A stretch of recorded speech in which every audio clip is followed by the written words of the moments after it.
course, you and I both worked for John Milius. So,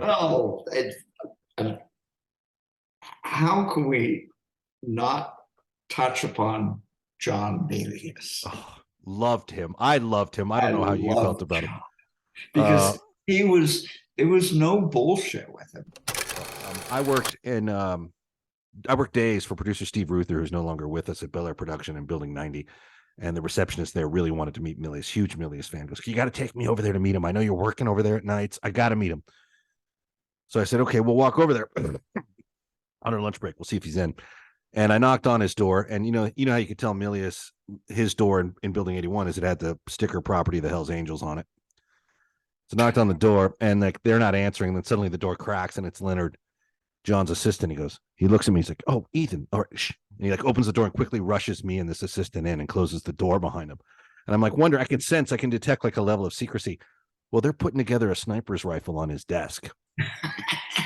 And like that they ordered through FedEx in the days when you could just order gun parts and they could show up at the studio and nobody checked that kind of thing, you know?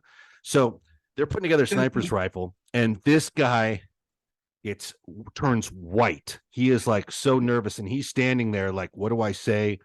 What do I do? These guys are installing armaments, you know, and Milius detects it, right? And I just go, hey, John, this is he totally detects it.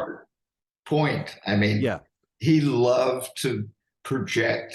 Oh, for sure. And he's so intuitive. He knows when he's like a running back. He knows when the opening is there for the touchdown. So he senses it. I go, hey, John, this guy's a big fan. He wanted to meet you. And Milius like doesn't even like he's like, oh, well, nice to meet you. And he's like cranking a scope on and they're like playing it up. And you know, and he's like, Leonard, what kind of rounds do we have for this thing? Do we have any of those armor piercing things that you know, that those SOG guys left us, you know, from their tour in Nam? You know, he's playing it up. And this guy's literally sweating. Like he feels like it's almost like a hostage scene. And then he throws the gun to his assistant Leonard and he goes, hey, go ahead and see how the scope works on this. And Leonard throws open the window and he's pointing the gun and looking through the scope on Olive Avenue, you know, which is where Building 81 looks out to all. And I get it. Like I'm on, like I'm like just like, you guys stop clowning this. You know, I know what you guys are doing. I don't have the authority to say knock it off, but I'm sitting here going, no, but John, why would you got to play it out to the end because it's so John is so entertaining. And then of course I go, you know, he's like, all right, well, it was nice to meet you, Ethan. Come on back. I'll see you at 4:00 and go. And he tells me, he goes, and give this kid the warning I expect all your friends to know. And I said, yeah, I got it, John. And so I'm walking him out, and so this guy goes, well, that was an experience.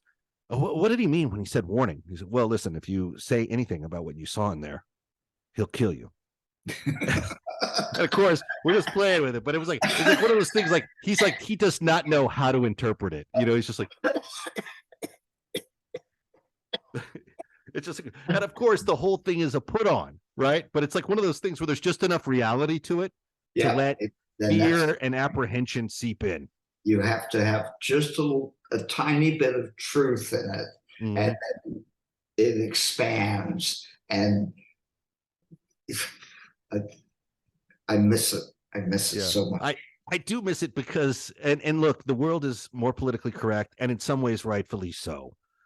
But there are things that are like that were kind of like had like a sense of like lawless humor that I miss it too. I'm not sure if it's inappropriate to miss it, if I should miss it, but I kind of miss those kind of things of like, oh, we're going to get this guy. It's kind of like the stuntman's like association humor. Like stuntmen have like a certain language. Yeah.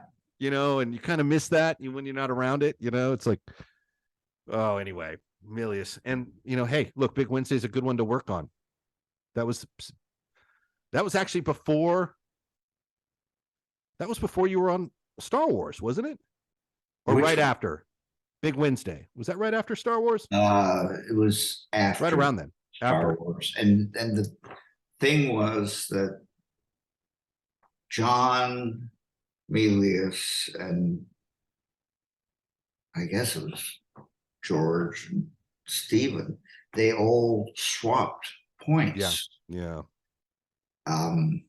Unfortunately, George and Stephen got the short end of the stick on that. Okay, so I've heard that story a lot. All I heard from John, I didn't hear anything on the point swapping specifically, but I heard that they didn't talk to him for a while.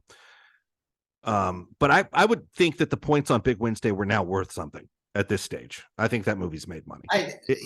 Who knows what the reality is. Yeah. And unfortunately, there's a dual book system at the studio, so you're not making any money most likely, no matter what it does. It can make $100 million at the box office, and they would tell you they spent 150 in marketing. Rolling forward, break even. Well, why am I not getting points? Because it's because it's so successful. We're having to spend more money on more prints and more advertising. So just cool your jets, and we'll get back to you.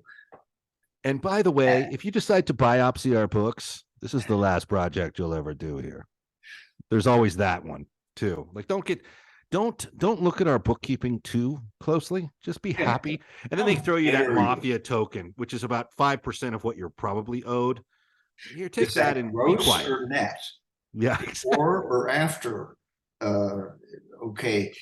Charging the dinner at Perino's we talked about the movie and the marketing. My friend Trixie and her friend. Yes.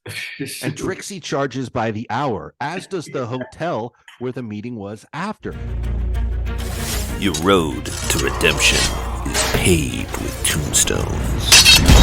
No quarter, kill all masters. Go to noquarterkillallmasters.com. Rated R.